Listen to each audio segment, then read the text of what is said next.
Salmo 73, abra comigo lá. Vamos ler a partir do verso 1. Com efeito, Deus é bom para com Israel, para com os que de coração limpo, para com os de coração limpo.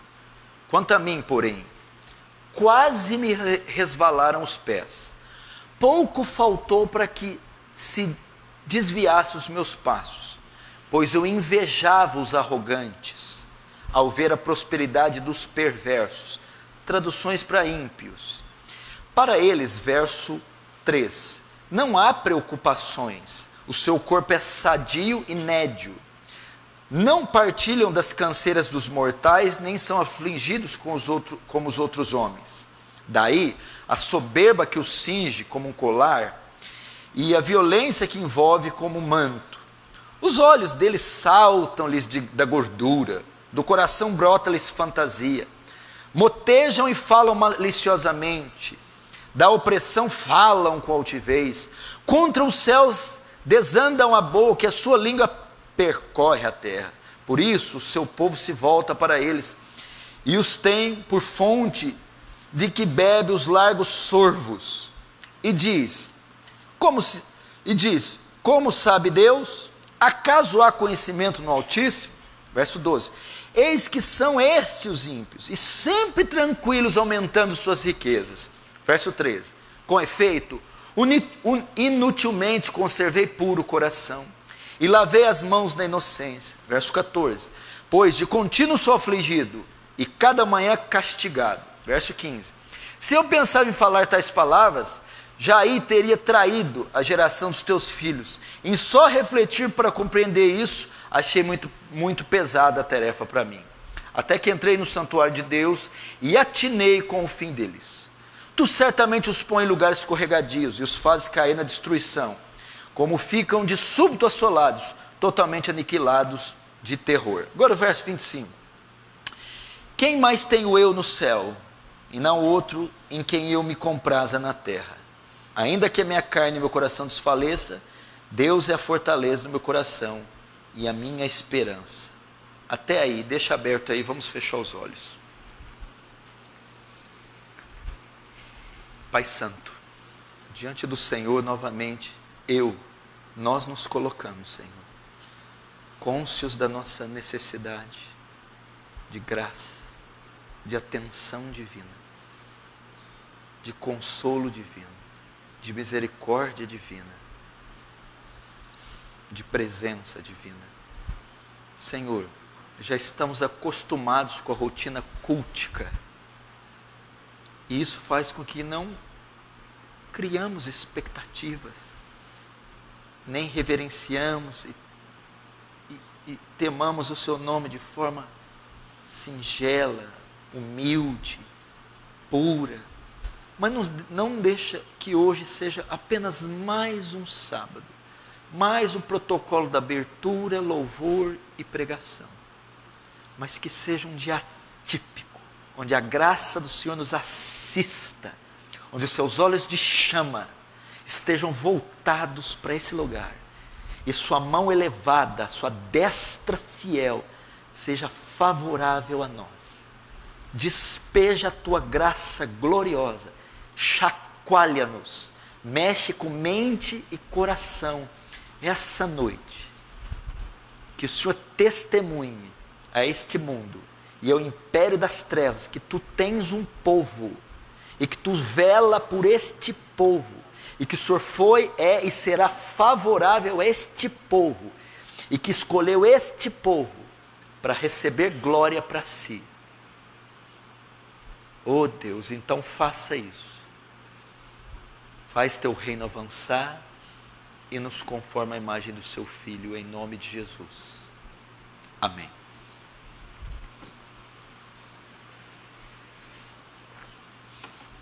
Presta atenção aqui. Esse assunto que eu vou abordar aqui, ele é muito comum à fé cristã. Muito comum à nossa trajetória, à nossa rotina cristã. O Salmo 73 foi escrito por Asaf, e ele estava confuso e abalado por contrastar a sua vida piedosa de sofrimento com uma vida ímpia, devassa, de gozo e tranquilidade. E ele estava tentado a desacreditar da sua fé, a prosseguir com a sua piedade, obediência e aliança inquebrável diante de Deus, diante daqueles que não guardam preceitos e mandamentos e recebem as benesses, os confortos dessa vida. A semelhança dele, muitos de nós, ao longo da nossa trajetória cristã, somos tentados a colocar em xeque a fé, o cristianismo, o estilo de vida que nós adotamos ao nos convertermos. Quando este é comparado ao estilo de vida daqueles que não se converteram, que não fizeram aliança com Deus. Muitas vezes você vive um pacto de fidelidade, devoção a Deus, que resulta em sofrimento, tribulação, rejeição, escárnio, humilhação, quase que toda a vida. Enquanto que o infiel, o blasfemo, goza de tranquilidade, paz, prosperidade, e ele recebe os louros dessa sociedade caída. Talvez essa palavra é para você que diz: vale a pena tudo isso? Vale a pena sofrer? Vale a pena toda a renúncia, a porta estreita, a cruz? Vale a pena toda a minha devoção e entrega para receber o que eu estou recebendo? Rejeição, sofrimento, prejuízo. Será que vale a pena? E muitos essa tentação que são levados, caem, sucumbem, desistem.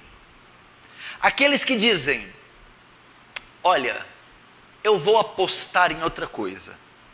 Esse negócio de cristão, radical, renúncia, tomar a cruz e negar a mim mesmo, não está me levando a nada. Não está me dando nenhuma vantagem, nenhum lucro, não está me dando nenhum know-how.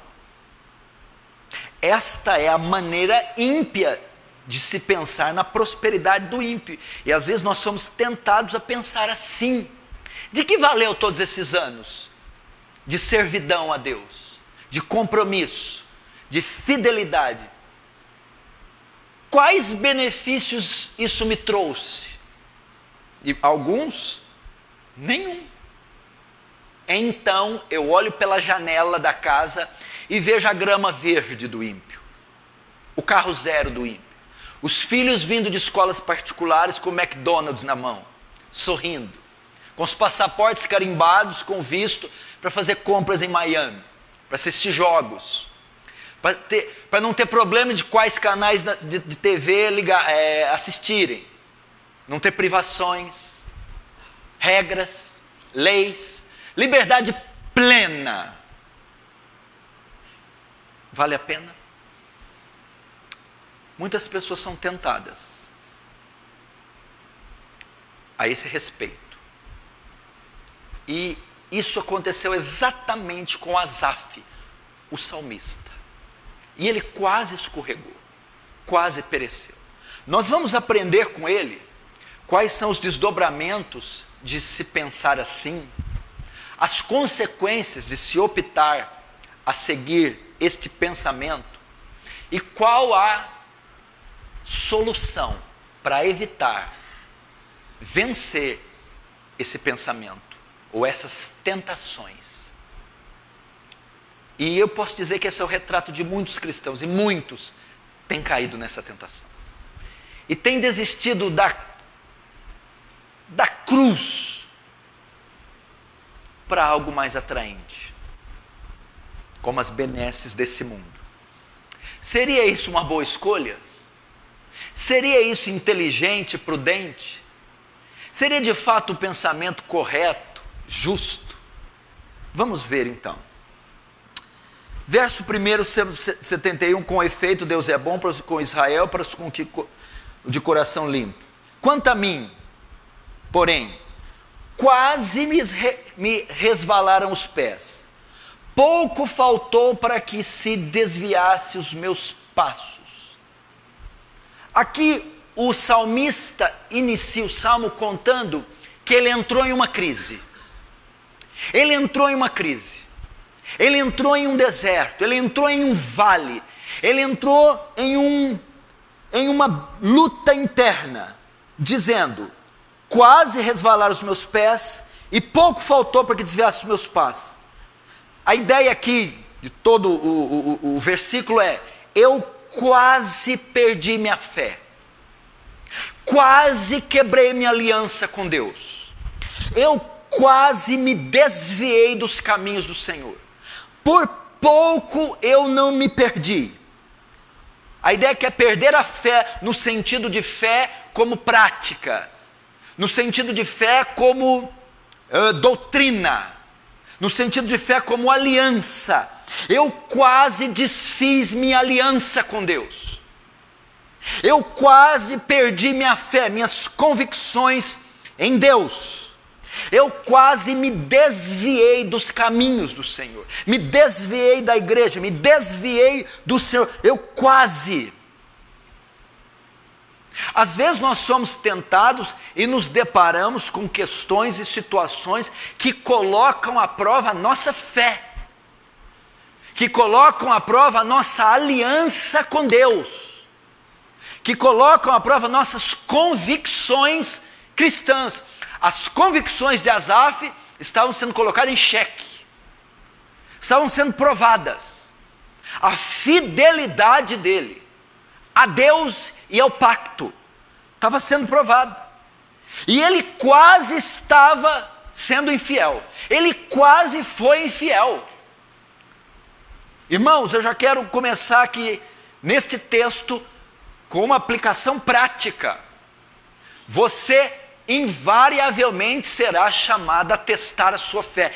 Circunstâncias se levantarão contra você, se levantarão diante de você com o objetivo de provar a sua fé. Eu vou substituir fé porque fé é muito genérico, da ideia de a fé milagrosa, com o objetivo de provar a sua aliança. Isso é mais profundo, a sua fidelidade, o seu pacto com Deus. Situações aparecem, notícias, amigos, repartições profissionais, propostas, atrativos, um universo, uma cosmovisão diferente da sua, colocará à prova a sua cosmovisão. Agora, qual foi a causa dele quase perder a fé? Quase o pacto dele ser rompido. Qual foi a causa? Verso 3. Pois eu invejava os arrogantes, ao ver a prosperidade dos perversos. Qual a causa? Ele começou a ter inveja do estilo de vida dos ímpios. Porque eu fiquei com inveja dos ímpios. Fiquei com inveja dos europeus. Fiquei com inveja dos norte-americanos. Fiquei com inveja dos espíritas. Fiquei com inveja dos empresários. Eu fiquei com inveja dos artistas. Fiquei com inveja dos ímpios. Mas do que? Fiquei com inveja, fiquei tentado com o estilo de vida. Fiquei tentado com o conforto, a quietude, a prosperidade, a inteligência, os diplomas, com o contexto exuberante, exacerbado, belo, elegante, recatado, fino dos ímpios, comparado ao meu modesto estilo. Pois eu invejava os arrogantes.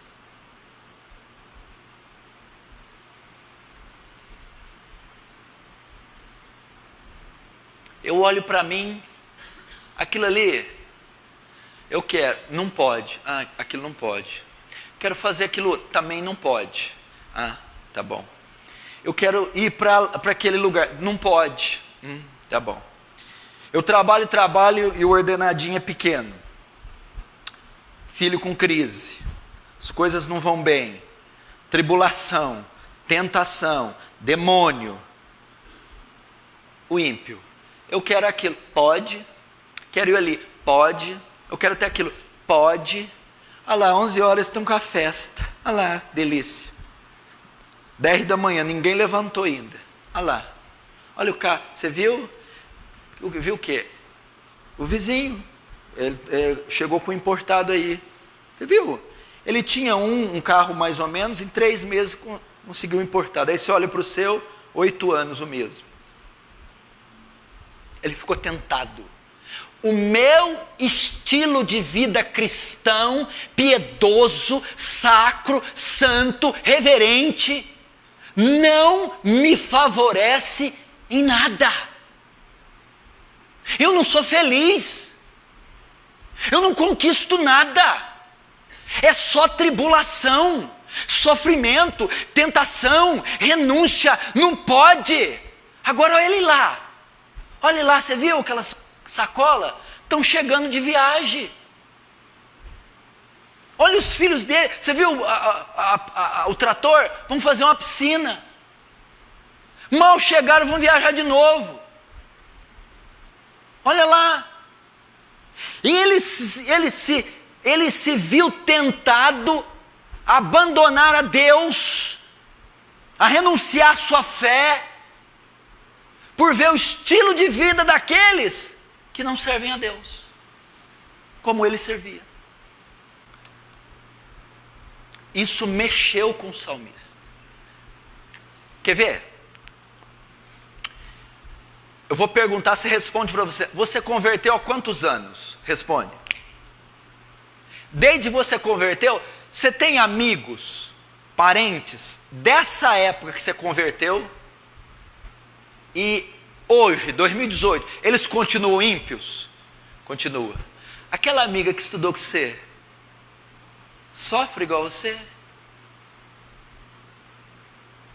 Tem provações igual você tem? Ela sequer conhece a palavra provação.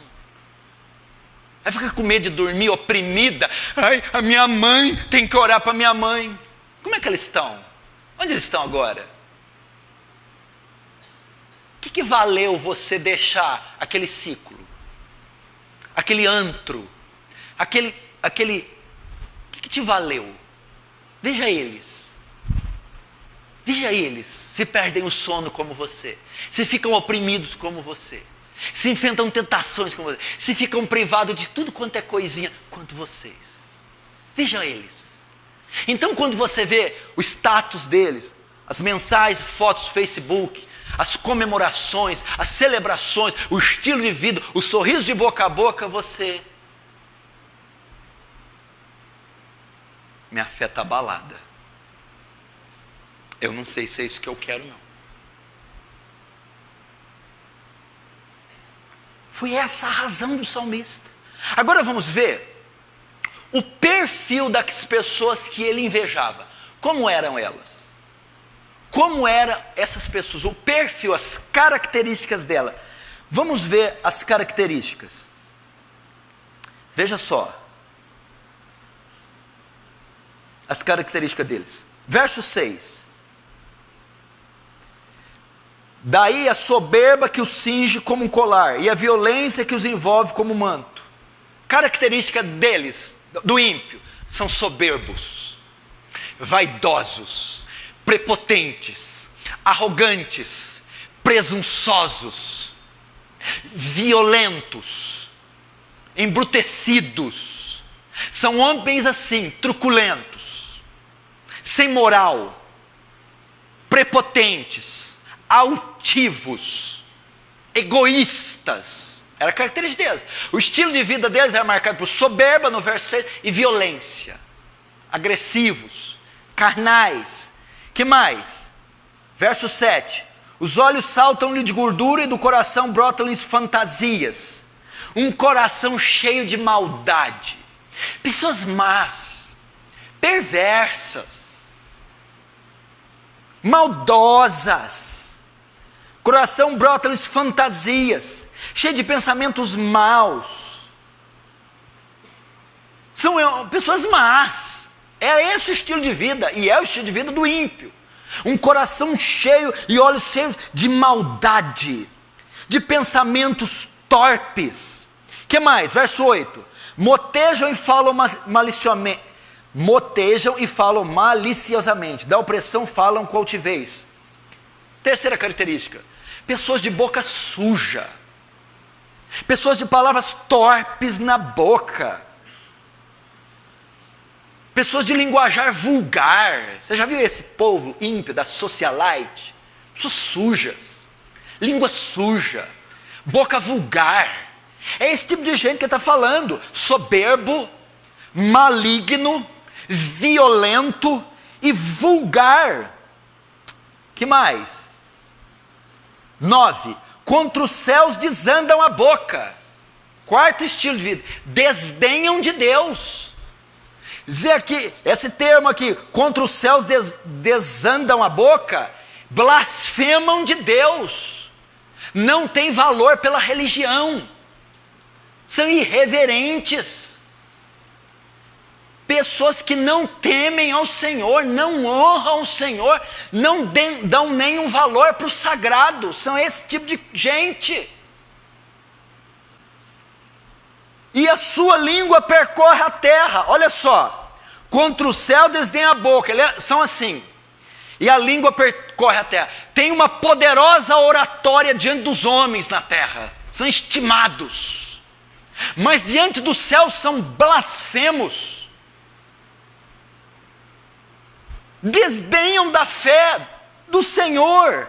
Não tem nenhuma estima, um apreço pelo sagrado. Verso 10. Por isso o seu povo se volta para eles e os tem por fonte que bebe os largos sorvos. E diz: como sabe Deus? Acaso há conhecimento no Altíssimo? Desconhecem a onisciência de Deus. Não importam com o que Deus está achando. Não tem nenhuma importância se Deus o está vendo, ouvindo. Não tem um significado para eles. Este é o tipo de gente que o salmista está a observar. Este aqui é o tipo, são as características do seu vizinho sem Deus, da sua amiga de faculdade sem Deus, da sua tia e prima sem Deus. São características dos ímpios, dos professores. Agora, vamos ver as consequências que eles recebiam por serem assim. As consequências que eram trazidas a eles por serem como são. Veja só, vamos agora para as consequências. Verso 4. Para eles não há preocupações, e o seu corpo é sadio e nédio. Sabe o que eles ganhavam sendo assim? Para eles, para esse tipo de gente, não há preocupações. Preocupações aqui também é um sinônimo para sofrimentos. Eles não têm as mesmas preocupações que nós. Eles não perdem o sono, mesmo sendo maus, blasfemos, orgulhosos, soberbos. Não há sofrimento para eles, não há vale para eles, não há tribulações para eles. E que mais? O seu corpo é sadio e nédio, são fortes e cheios de saúde, fazem academia, tomam produtos, gastam com cosméticos, sempre bonitos, não sai lá do Jerônimo, sabe? Bonito e com saúde, vigor, viço, beleza. Era consequência deles. Que mais? Verso 5. Não partilham das canseiras dos mortais, nem são afligidos como os outros homens. Olha só, não partilha das canseiras dos mortais. É um texto usado para fazer a comparação com ele. Eles não partilham dos mesmos sofrimentos que nós. Eles não têm a mesma fadiga, o mesmo estresse, a mesma pressão. Eles não sofrem nossas pressões. Eles não têm os fardos que a gente carrega. As consciências não pesam como as nossas. Os corações não pesam como os nossos. Não têm os mesmos compromissos, as mesmas responsabilidades detalhadas que nós temos. E nem são afligidos como os outros homens. A ideia é assim, eles têm um contratempo. Aqui é a figura de linguagem, não está dizendo que o pneu dele não fura. Mas eles não são afligidos como a gente. Não passa pelo que a gente passa. Não existe no vocabulário deles o vale da sombra da morte. Eles não passam por isso. E o verso 12. A melhor consequência deles: eis que são estes ímpios, sempre tranquilos e aumentando suas riquezas. Até aí. Eles são prósperos. Vejam só, eles são maus, perversos, não temem a Deus, blasfemam de Deus, são vulgares, violentos, arrogantes. E sabe o que eles recebem? Prosperidade. São promovidos no emprego, andam de carro bom, têm saúde, os filhos estão nos melhores colégios, festejam de dia e de noite, viajam por todo mundo, não tem canseira, não tem... Era a visão do salmista quanto a eles. Sempre tranquilo e aumentam suas riquezas. Não é assim? Chega o fim de semana, você recebe o chequinho, a quinzena, aí você escuta o burburinho ali na parte administrativa, seu patrão vai para o rancho, andar de lancha. Aí você olha ali no corredor, tá lá, Barra Forte, olha lá minha lancha. Tá chovendo, né? Eu vou de lancha também. E ela, e tá com o adesivinho ainda, é do Senhor. E o ordinário, olha lá a lancha.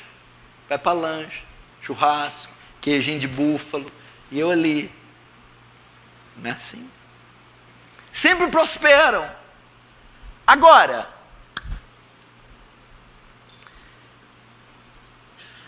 olha o contraste. Agora vamos ver o perfil do santo, do salvo, do justo, do que tem o pacto abraâmico, do que entrou na aliança, do que serve a Yahvé, que mantém-se puro e íntegro. Vamos ver. Verso 13. Com efeito, inutilmente conservei puro o coração e lavei as mãos na inocência. Ok? Agora olha a característica do crente, o 13. Com efeito, inutilmente conservei puro o coração e lavei as mãos na inocência. Que é isso? Reto, íntegro, santo. Agora olha o resultado para ele. Verso 14. Pois de contínuo sou afligido e a cada manhã sou castigado. Ele diz assim, não está adiantando nada. O que significa? Com efeito, inutilmente conservei puro o coração e lavei as mãos na iniquidade. Isso pode ser resumido tudo assim, ó. Fidelidade a Deus. Ele vai dizer que foi inútil toda essa vida. E para mim é o versículo chave. E é onde que eu gostaria de receber graça do Senhor para comunicar a você. Seguramente o versículo 13 é o que mais mexe com você, que já tem mais de 5 anos de caminhada cristã. O quê?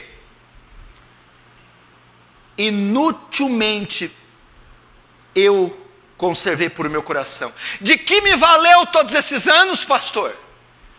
Quantos anos sendo santo?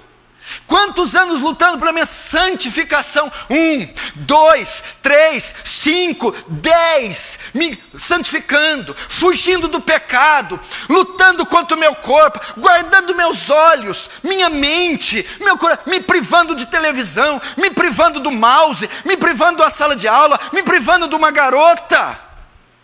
Talvez essa foi sua vida, conservar puro coração. Você conservou puro coração na luta da santificação, se restringiu, teve propostas, mas ficou solteiro, esperou a vez, a hora do Senhor, correu do pecado, nas crises não mentiu, não pegou o que era seu, se manteve fiel, não assinou papéis espúrios. Manter puro o coração e lavar as mãos inocentes. O que mais?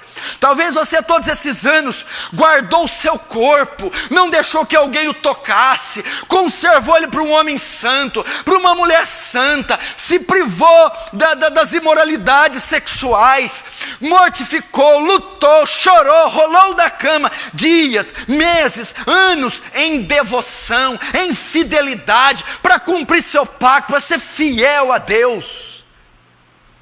O que mais compreendemos com conservei puro o coração e lavei a mão na inocência? Sacrifício na sua juventude. O Senhor é testemunha, minha mãe é testemunha, meu pai é testemunha, meu pastor é testemunha, que eu guardei minha juventude, sofri bullying na escola por amor a Cristo, eu sofri retaliações, eu me conservei, eu fiquei, não toquei em mulher, não toquei em homem, eu fugi dos trabalhos e compromissos que me desviavam da fé. Foi uma juventude de sacrifício, entregue ao Senhor, sem festas, sem luxos, só de consagração, de fuga do pecado. Eu não fui jovem como os outros, não me diverti como os outros, não aproveitei como os outros. Tudo isso em sinal de fidelidade, de amor a Deus. Que mais? Que compreende guardar puro o coração e lavar as mãos na inocência. Eu tive uma vida generosa, pastor. Eu usei meus recursos para ajudar os pobres, para patrocinar a obra, pastor, para ajudar o avanço do reino. Eu lembro que era um esforço atrás do outro, um mês após o outro, e todo o dinheiro para ajudar na Bíblia, no evangelismo, na obra social, e alimentar, e por isso passando privação. Nunca tive muito conforto, nunca tive luxo, porque foi uma vida toda entregue ao Senhor na parte financeira, para promover o seu reino, e o fiz por fidelidade, por pacto, por honra, obediência a um Deus santo.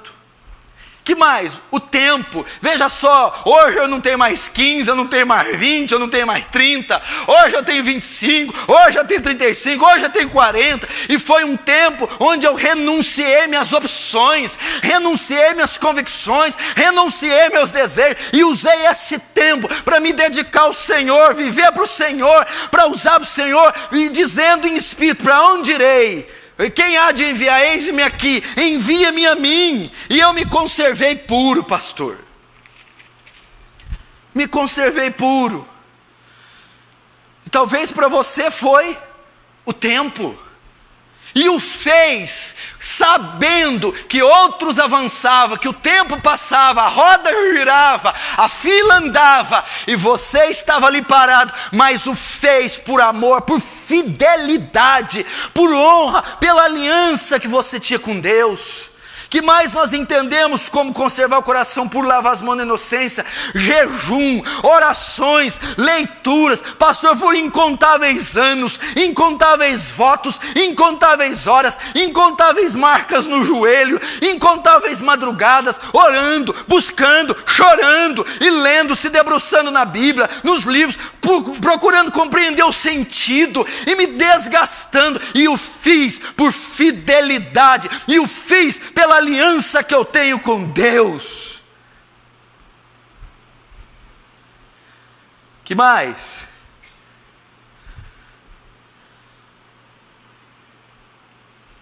Suportei várias provações. Suportei várias provações. Vivi uma vida de renúncia. Suportei várias provações, pastor.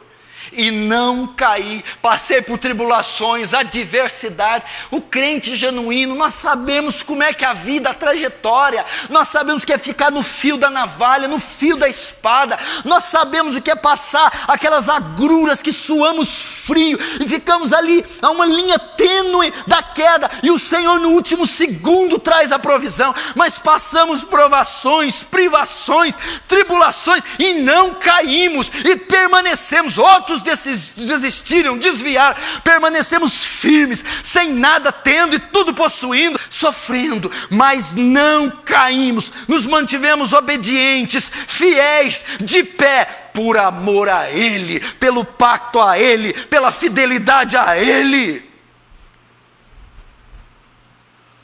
E o verso 15, veja só, o verso 15 é um contraste dele com as características do ímpio. Se eu pensara em falar tais palavras, que palavras? Palavras arrogantes do ímpio, já aí teria traído a geração dos seus filhos. Em só refletir para compreender isso, achei muito pesada a tarefa para mim. O que ele falou? Eu nem sonhei em pronunciar tais palavras, nem passava pela minha mente. Com tudo isso, com todo o sofrimento, toda a tribulação, nunca usei meus lábios para falar como eles. Nunca refleti, nunca concebi isso no coração, de forma a querer executar isso.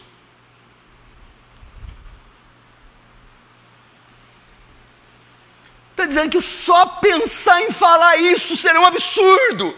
O só cogitar ser como eles, mas me mantive fiel. Talvez foi você. Aqui é o seu retrato, seus 1, 2, 5, 30 anos de fé.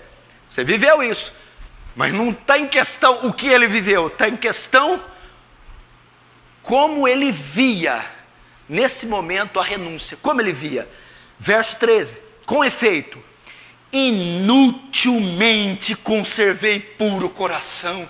Sabe o que ele está querendo dizer? Agora você relembra toda a lista que eu citei do que significa conservar puro coração e lavar as mãos da inocência, como doações, santificação, guardar o corpo, sacrificar a juventude, vida de renúncia, ajudar os pobres. Ele está dizendo que tudo isso foi inútil. Do que me adiantou isso até hoje? O que isso me logrou? O que isso me trouxe? Ele disse: é inútil. Não compensa ser tão santo, ser tão radical. Não compensa renunciar tanto. Não compensa tanto tempo bitolado sendo fiel desse jeito. Por quê? Verso 14, pois de contínuo sou afligido, e cada manhã castigado. Não há recompensa para minha fidelidade, não há recompensa para minha renúncia, não há reconhecimento, não há prosperidade, não há alegria, não há livramento, porque apesar de ser fiel, apesar de conservar puro coração, eu continuo afligido, e a cada manhã sou castigado. Levanta a mão aqui quem nunca pensou e sentiu isso.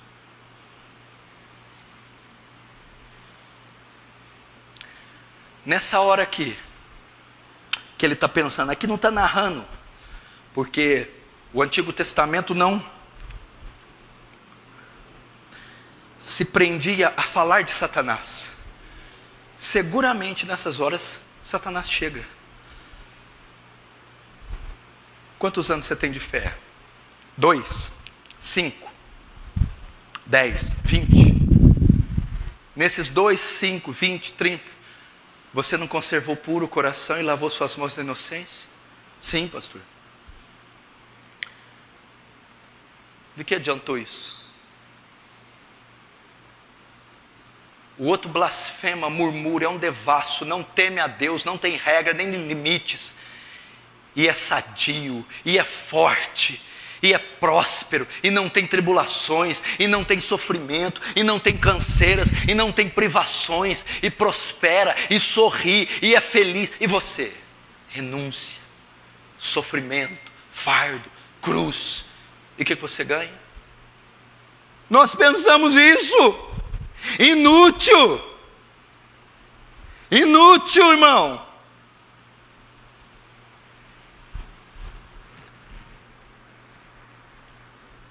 inútil é conservar-se assim. E eu sei que pode ter gente vivendo isso, e Satanás, ele mira todos os canhões dele em você, quando você chega nesse estágio dizendo: pare com isso, desista da fé, desista dessa vida, isso não está trazendo nenhum benefício para você, foi tudo inútil, isso não vale nada, não dá nenhum status, isso não dá nenhuma recompensa, nenhum reconhecimento, é só sofrimento, solidão, renúncia e aflição. Porque adianta manter toda essa fidelidade? É o caso de Jó: conservas ainda íntegro o seu coração. Agora,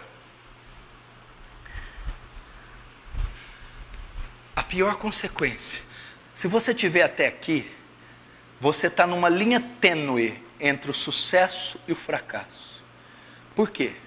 Quando ele estava assim, preste atenção.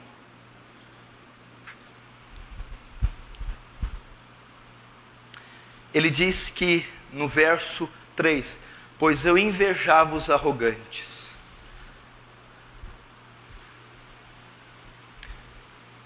Somos tentados a querer ser como eles, a desistir de verdade. Se eu estou vendo o estilo de vida deles, se eu estou vendo o perfil deles, sem renúncia, sem fidelidade, sem aliança, e a consequência, uma vida próspera e feliz, eu estou vendo o meu perfil, fiel, santo, e estou vendo a consequência, sofrimento e tribulação. Peraí, o que está adiantando isso aqui? Então, eu fico com inveja. A ideia da inveja aqui é: meus pés quase resvalaram, quase desviei meu passo, eu vou desistir da cruz, da renúncia, da vida, eu vou desfazer o pacto, a fidelidade, porque isso não está me garantindo nada. É possível até que nós pensamos que é falso. Será que Deus existe? Será que é assim mesmo que Ele requer? É isso mesmo que Ele requer de nós? Será que a fé exige tudo isso? Será que precisa de tanto? Nós vamos ser tentados pelo liberalismo teológico, pelo neopanteísmo. Nós vamos ser tentados, coagidos aí para o libertinismo. E é o que aconteceu com ele. Seremos tentados a desistir e apostar em outras coisas. A ideia é que é assim: eu apostei 10, 15 anos da minha vida no Evangelho, em Cristo, isso aqui não está virando nada. Eu vou partir para outra. Eu vou partir para aquilo que dá sucesso, para aquilo que traz progresso, para aquilo que... É isso que aconteceu. Se você chegar neste ponto e colocar em xeque a sua fé, em comparação com a dos ímpios, você será tentado a desistir e a quebrar a sua aliança, o seu pacto, e vai desejar ser igual a eles para conquistar o que eles conquistaram e conquistam.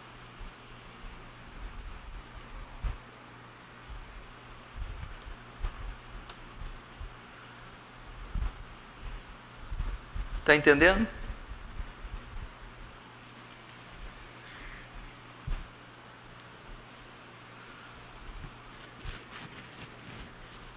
Está tenso, né?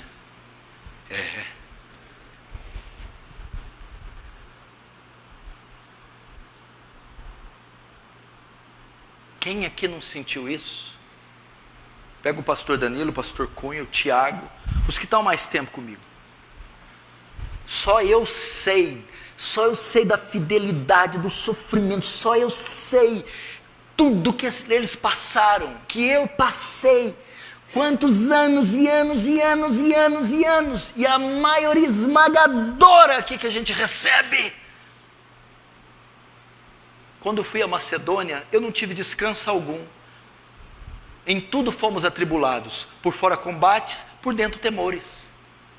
E agora, ligado pelo Espírito, eu vou a Jerusalém sem saber o que lá me espera, a não ser que o Espírito me revela de cidade em cidade, prisões e tribulações. A aflição que nos veio na Ásia foi tão grande que quase nos desesperamos da vida. É isso que Paulo ganhava: prisões e tribulações, por fora combates, por dentro temores. Quase desesperou da vida.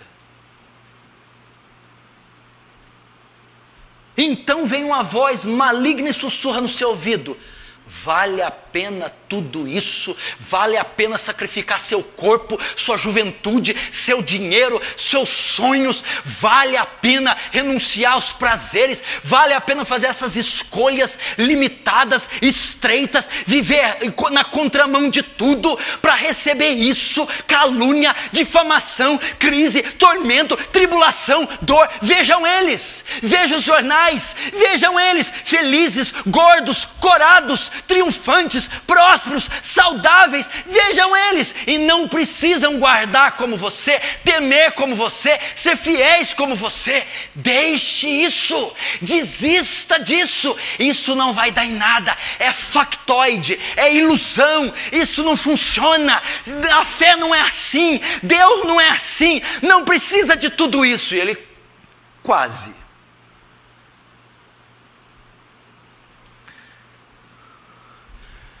E qual é o sentimento que gera?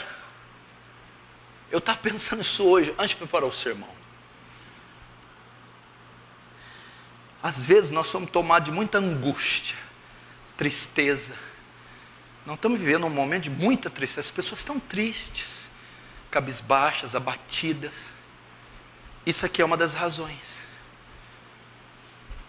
Você vê tanta alegria e festa e gordura e beleza e flores e sons e cores aí fora, e você é o crente, fiel, santo, dor, tribulação, sofrimento.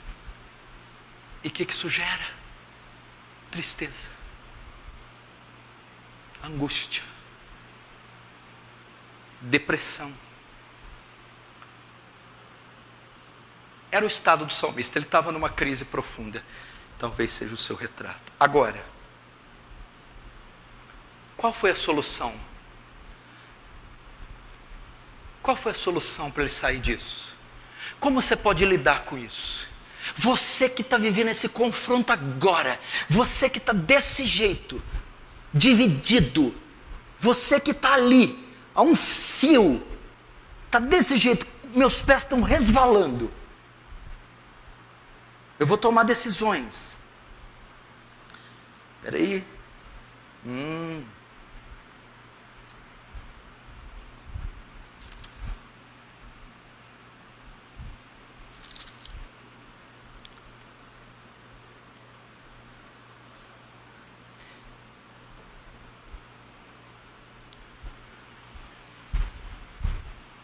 Tem outro tópico aqui e eu não posso deixar de falar. Veja só, a vida do salmista, presta atenção, agora eu tenho que ter a precisão de um cirurgião.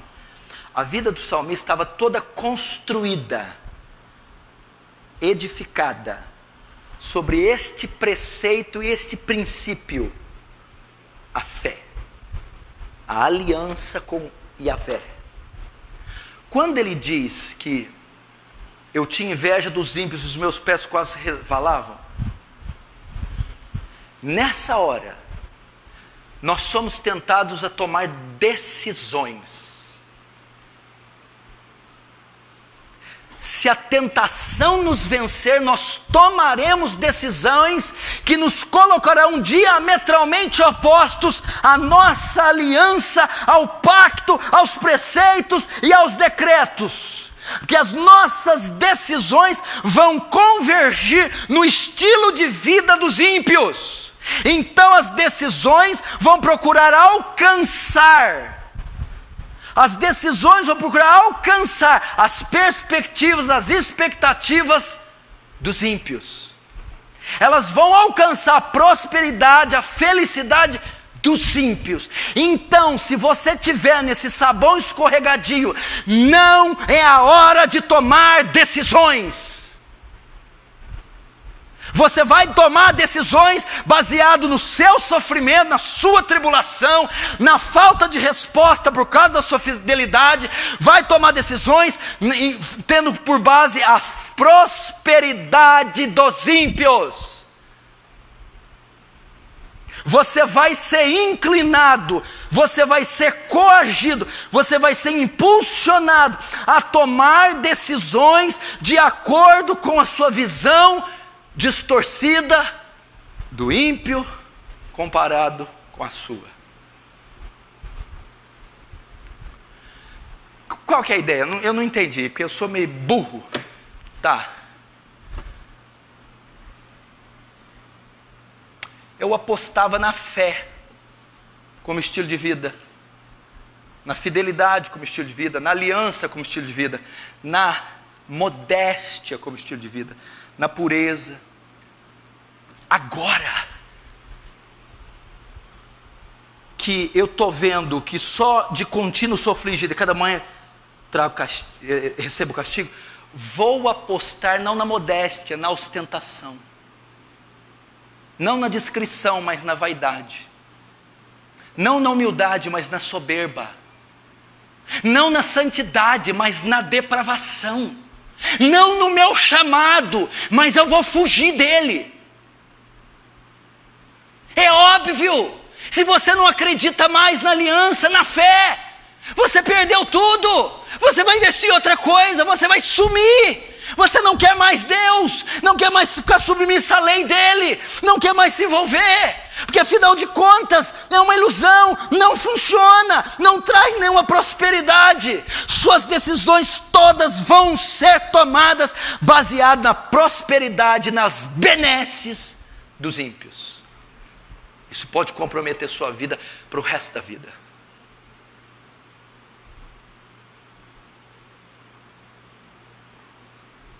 Eu vou mudar do país.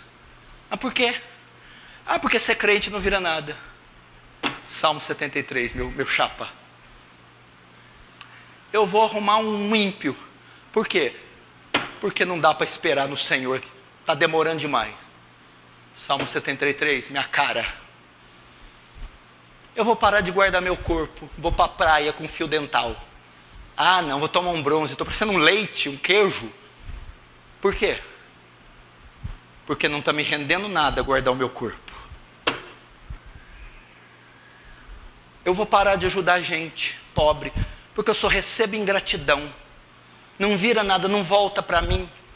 Agora eu vou ajuntar só para mim. As decisões começam a mudar. Você está vendo? Você está percebendo? Porque você não acredita mais no pacto. Não acredita mais na porta estreita, não acredita mais que uma vida de renúncia vale a pena, não acredita mais.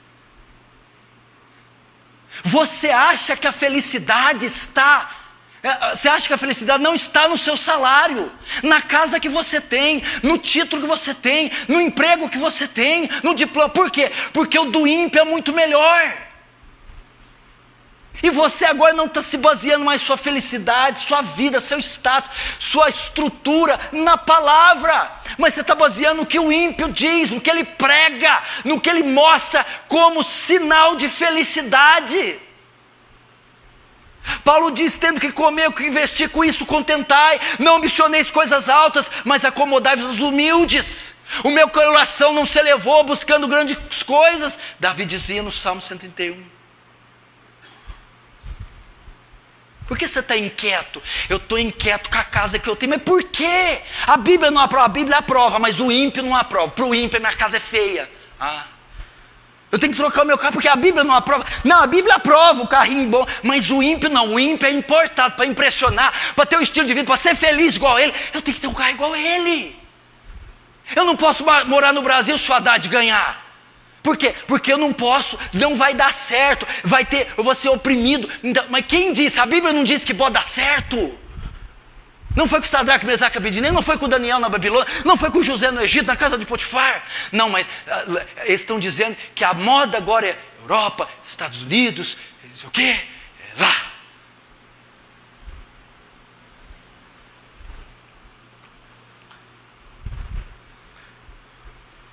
Querido, vem cá. Isaías capítulo 20, verso 8. Deus está repreendendo Israel por consultar necromantes, adivinhos. Ele vai dizer assim: o que vocês estão fazendo? Consultaria em favor dos vivos os mortos? Em favor dos vivos, Israel, vocês estão consultando em favor de vocês os vivos espirituais, os mortos espirituais? Quem são os mortos? Os necromantes, os adivinhos.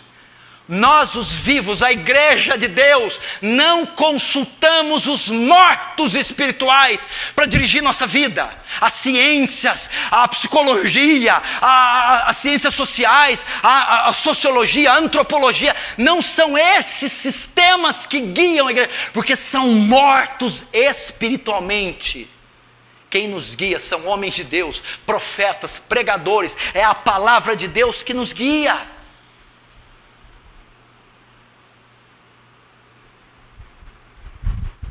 A gente toma decisão baseada em que Freud falou, que Leandro Carnal falou, que Luiz Felipe Pondé falou. Nós tomamos decisões a partir do que William Bonner falou, do que Regina Casé falou. Que isso, gente? Não. Agora, se você está nessa fio da navalha, como é que você sai dessa? Como? Qual a resposta? Verso 17.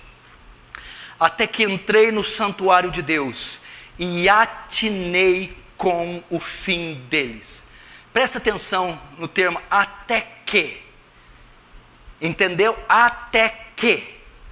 Até que. Escute aqui. Ele estava nesse estado, nessa visão incongruente, nesse dilema, nesse conflito, nessa batalha ensurdecedora interna, até que entrou no santuário. Aqui nós tiramos uma lição, presta atenção. Santuário fala de três coisas: do culto a Deus, da comunhão com Deus e da aliança com Deus.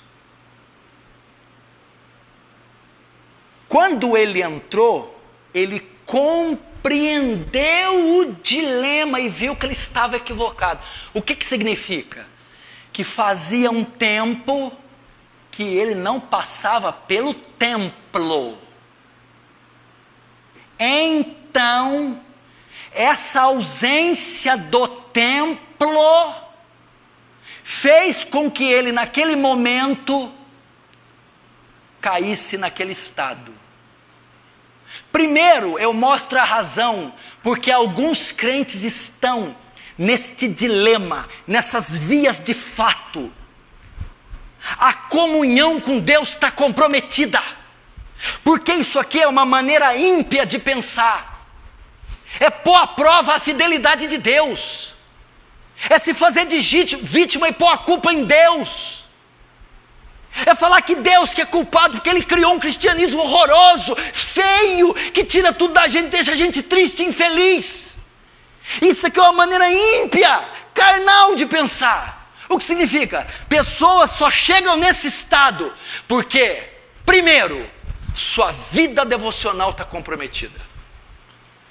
Pessoas que não estão andando no Espírito, mas na carne, que enxergam maldade dentro da fé, enxergam bondade no mundo, que enxergam prejuízo na aliança e lucros na infidelidade. Falta de andar com Deus, de vida com Deus, de andar cheio do Espírito Santo, de ouvir a voz de Deus. Paulo disse: se sois guiados pelo Espírito.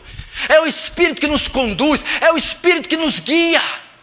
Essas pessoas estão confusas, estão abaladas, estão oprimidas, porque estão andando na carne, porque abandonaram o aposento de oração, porque abandonaram a vida devocional, porque é uma maneira ímpia. Nós não somos ímpios, mas o velho homem às vezes ele ganha mais terreno que podia, ele ganha mais abrangência que podia, então ele começa a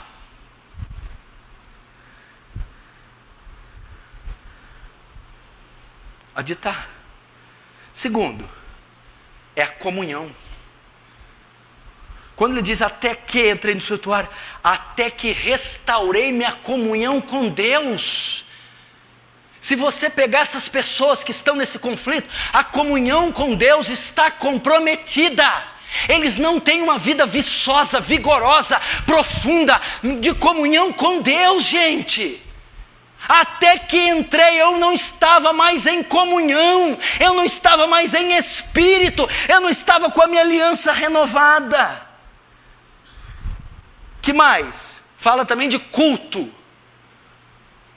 Até que eu ouvi a pregação, até que eu ouvi as instruções. Quando você vem num culto, a presença de Deus se manifesta, o pastor prega com voz profética, é Deus falando com você. Não deixe de vir aos cultos, não deixe de ouvir a palavra, se atentar pela palavra. Quando ele entendeu o texto, entendeu o sermão, quando Deus falou, ele viu que ele estava equivocado, seus olhos se abriram, seu coração se quebrantou, sua mente se iluminou. Ele, meu Deus do céu, é o culto. Que mais? O templo compreende o que é o culto? É o louvor, a adoração e a palavra.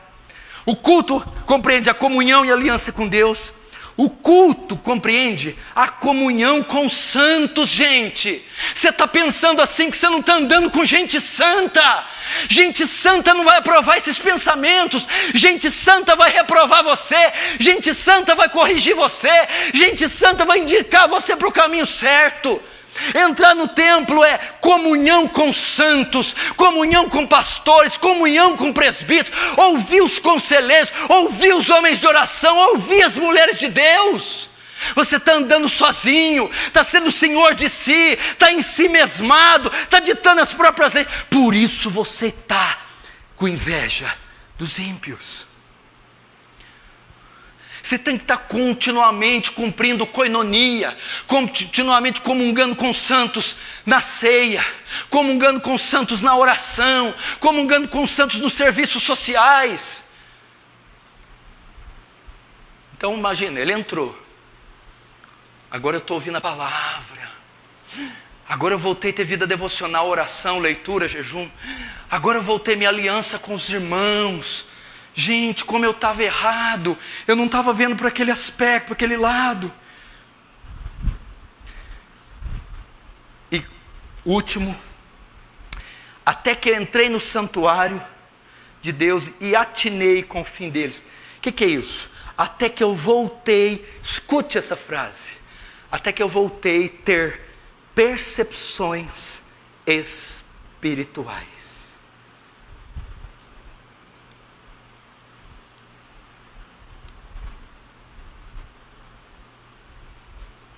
Até que eu tive percepções espirituais. Você está entendendo? Gente, eu vou repetir. Pensar desse jeito, pôr Deus à prova, pôr a culpa em Deus, irmão, dizer que a fé é má e que a impiedade é boa, é uma maneira ímpia de pensar. Veja o verso 21, olha só. Quando o coração se me amargou e as entranhas se me comoveram, eu estava embrutecido, ignorante, era como irracional a tua presença. Olha aqui, gente, é uma maneira ímpia. Quando o coração se me amargou, quando ele endureceu, quando ele ficou duro para o chamado, duro para a palavra, duro para a liderança, duro para o Espírito Santo, as minhas entranhas se fecharam, eu fiquei bruto, eu fiquei ignorante, e eu era como irracional a tua presença. Ele está dizendo que as pessoas que pensam assim, quando chegamos nesse estágio, é uma maneira ímpia, porque o nosso coração se endurece, nossas entranhas se fecham, ficamos brutos, ignorantes e irracionais. Não é irracional, gente? Não é irracional achar que servir o diabo é melhor que Deus, que fora de Cristo é melhor que com Cristo, que é melhor dinheiro do que salvação, beleza do que santidade. É assim que nos tornamos quando somos seduzidos e caímos no laço. Ficamos embrutecidos, ignorantes, irracionais.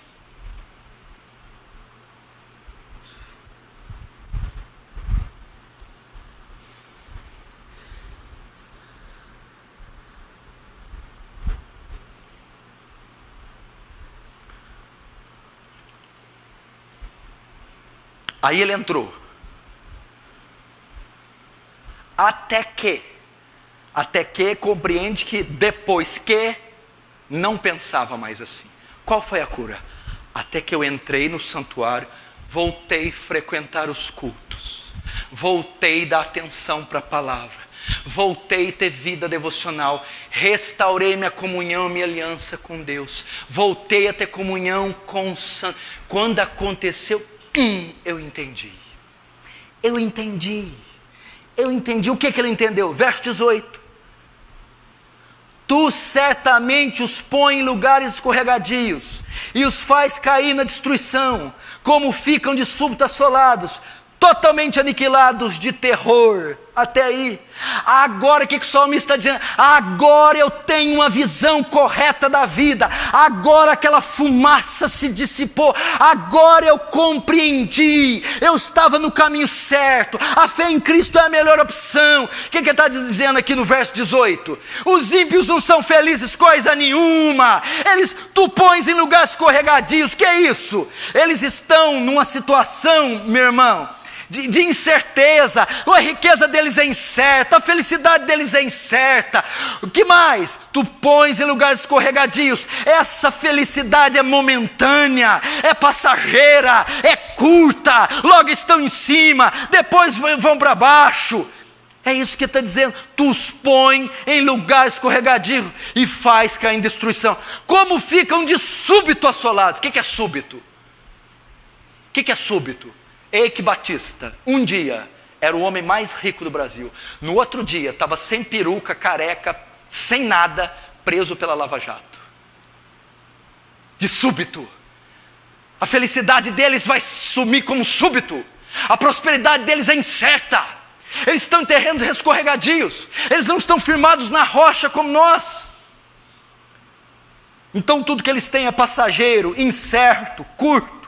Verso 20, como ao sonho, quando se acorda, assim o Senhor os desperta e desprezará as imagens deles. A imagem deles, o que é isso? Olha este termo que ele está usando. Irmão, Hollywood, Marilyn Monroe, Cristiano Ronaldo, os artistas, a fama, a glória, tudo isso é o quê? O termo é usado aqui. Como ao sonho quando os acorda. É um sonho, é uma ilusão, é uma mentira, é tudo mentira da mídia, é mentira que fabricam, felicidade que fabricam, alegria que fabricam, mas é uma ilusão.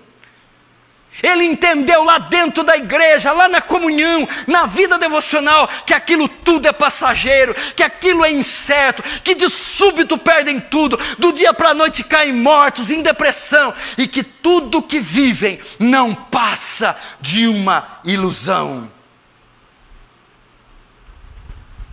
A ideia aqui é assim, ó como é que voltou. Não sou eu que sou triste, Roberto, são eles. Não sou eu que sou infeliz, Alexandre. São eles. Não sou eu que estou equivocado, Jonas. São eles. Não sou eu que sou um infortunado, um desprezado. Não, eu sou um bem-aventurado. Eu estou na rocha, eu sei de onde vim, eu sei quem sou e sei para onde vou, sei quem é comigo, sei da minha perspectiva. A ideia é assim. O sofrimento mudou, agora ficou tudo feliz para o justo. Não. Eu entendo que a fé assim exige. Eu entendo que esse mundo é um mundo de renúncia e que minha glória será alcançada nos céus. Na eternidade toda a lágrima será enxugada. Não haverá luto, nem dor, nem pranto, nem morte. Na redenção do corpo, na volta de Jesus, enquanto isso eu dou testemunho da fidelidade, do amor de Deus em meu corpo, em minha carne. Essa é a ideia.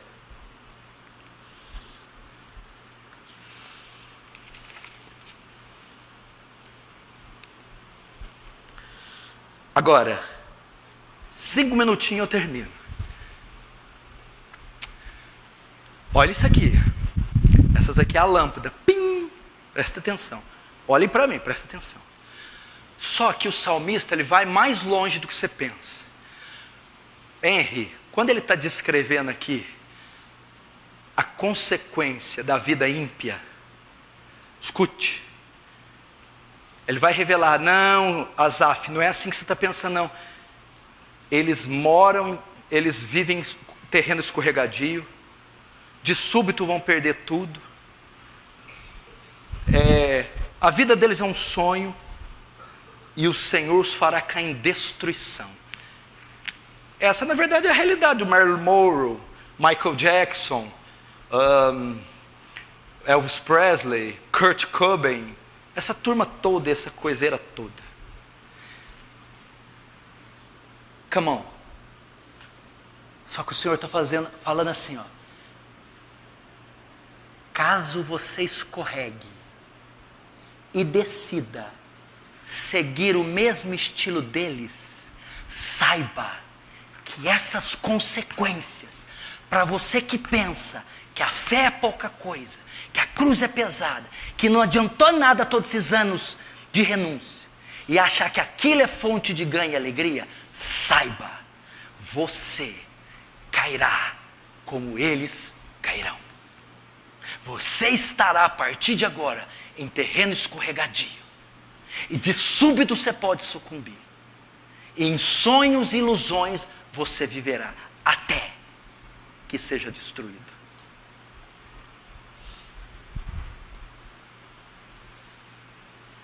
Não é assim quem desiste? Não é assim quem deixa a fé? Quem desvia do Senhor?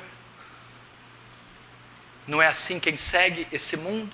Demas me abandonou amando o presente século. Não foi assim o final deles? Não foi assim o final de Judas?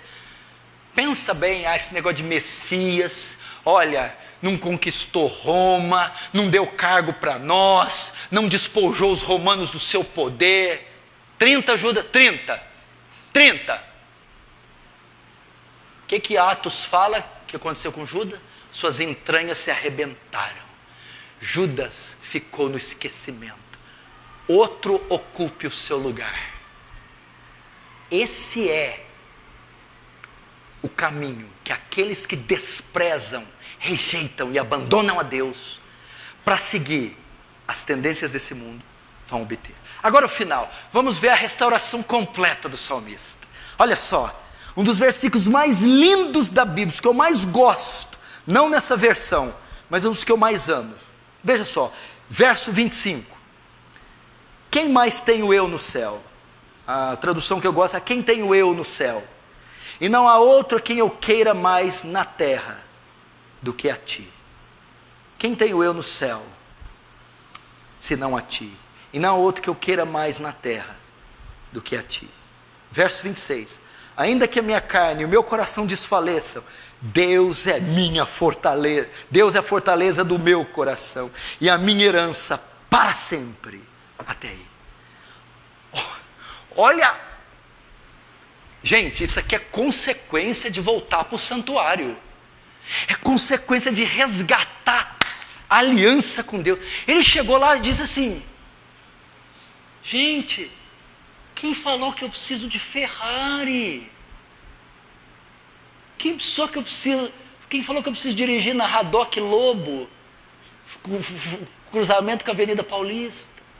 Quem falou que eu preciso fazer plástica? Quem falou que eu preciso passar na Champs-Élysées e conhecer Paris? Quem falou que eu tenho que ser dono de uma multinacional? Não. O salmista entendeu a satisfação, pastores, a alegria, a completude está em Deus. A quem tenho eu no céu, senão a ti? E não há nada na terra, agora não é mais a grama, o golfe, a beleza, as viagens, o passaporte. Não há nada na terra que eu queira mais do que a ti. O que o salmista está dizendo: eu sou completamente satisfeito em ti. Quando a gente fala isso, a gente está falando que você vai entrar numa caverna igual um monge, ficar lá orando. Não estou dizendo. Eu estou dizendo que apesar do trabalho e tudo que te envolve, o seu coração não depende do ordenado, não depende do bife estar bem passado, não depende do chassi do carro. O seu coração se compraza nele, se alegra nele, se satisfaz nele. Ele é de fato o tesouro, ele é a pérola. Antes você colecionava várias pérolas, seu título, seu diploma, sua beleza, seu corpo, seu status, e era de fato valoroso. Mas quando ele bateu na sua porta, quando você abriu, aquele brilho fulgurou, ofuscou o brilho de tudo, e você disse: meu Deus, o que eu conquistei até hoje foi ninharia. Eis aí a pérola, eis aí o brilho, eis aí o conforto, eis aí o triunfo. Cristo. Eu vou continuar com a minha graminha, com o meu carrinho, com o meu trabalho, mas agora meu coração não está nisso mais. Depois que ele entrou no santuário, que ele ouviu a pregação, que ele teve comunhão com os irmãos piedosos, que ele restaurou a comunhão e a aliança com Deus, a vida devocional. Agora o 26.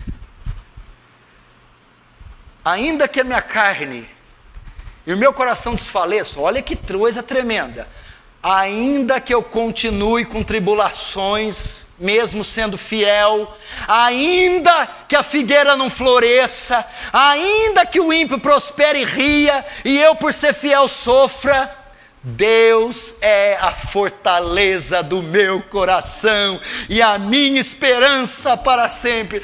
Oh, irmão, ele termina dizendo assim, olhe para cá: ainda que eu continue nos embates, a porta seja estreita, ainda que continue o bullying, a renúncia, a espera por um marido ou uma esposa, a promoção salarial, ainda que eu enfrente feras e leões e dragões, eu esperarei em ti, confiarei em ti, no Senhor. Como crente isso aqui, hein? Isso aqui é uma coisa crente, uma atitude crente, um sentimento crente, uma postura crente.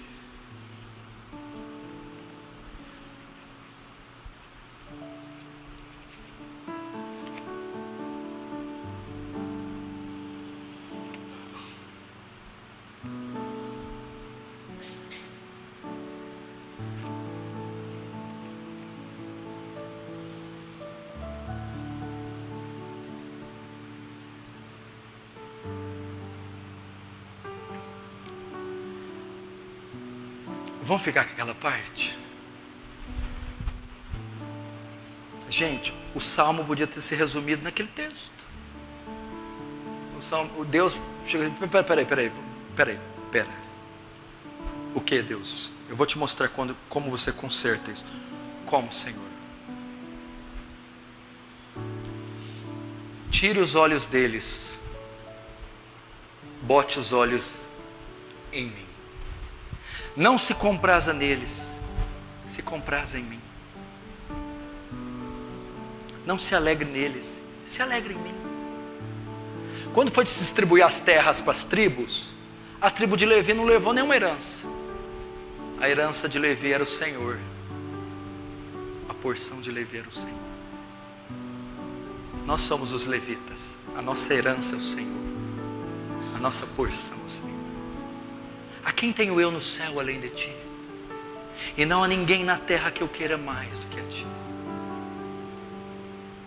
Jesus estava ali mandando a vara no povão. Foi todo mundo embora. Parou 12 lá. 12. O povão indo embora, os 12. Jesus já estava indo, olhou, viu os 12. Vocês não vão com a multidão também? Vocês não vão? Olha, eu não tenho castelo, não vou conquistar Roma, não tem nada para dar para vocês, só vim mudar corações, ninguém vai ficar mais rico, não vou curar ninguém, vocês não querem? Vai com a multidão. Pedro deu um passinho para frente. Não, nós não vamos com a multidão. Para onde iremos nós, Senhor? Só Tu tens as palavras de vida eterna. Tu tens o verdadeiro pão. Tu tens a verdadeira resposta. Tu és o verdadeiro imperador. Tu tens a verdadeira lei. Tu és a verdadeira alegria. Para onde iremos nós? Só Tu tens as palavras de vida eterna. Você vai dizer isso hoje. Venha o que vier. Estou contigo. Em Cristo estou firmado e nada me abalará. Confio no Senhor, nas suas promessas e na sua providência. Deixem eles. Essa é a vida do crente. Caímos e levantamos, caímos e levantamos. Mas um dia cairemos e levantaremos outra vez, para nunca mais cair. Feche os olhos, curva a sua cabeça.